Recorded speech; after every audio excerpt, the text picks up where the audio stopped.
So can I ask, what do you think are the barriers to patient safety in the NHS today?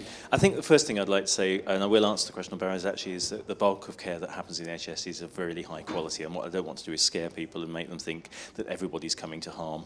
But we have heard today that across modern healthcare systems, up to 10% of patients that are admitted to hospitals are harmed every year, and that hasn't dropped over 50 years. So I think the barrier is perhaps complacency.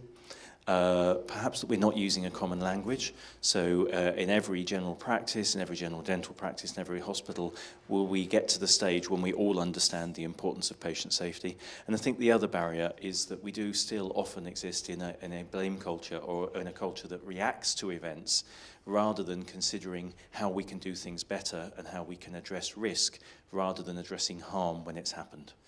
So in light of that, how important do you think an NHS strategy for patient safety is going to be? I think it's absolutely vital. We need to be the best healthcare system in the world. We need to know that when our nearest and dearest are receiving care, they are receiving safe care and that they're not going to come to harm. I think we can make a real difference, and I would love for our NHS to be the first healthcare system to genuinely improve patient safety.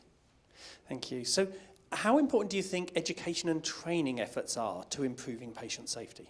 I think they're key, but it's actually about making that a core thing. This is not about another module or another mandatory training course or something that people are sent onto. It's about weaving patient safety into every aspect of our learning.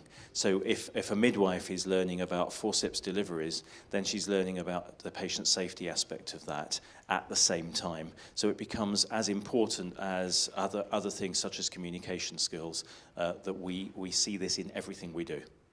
And how important is it that the syllabus will make safety training consistent?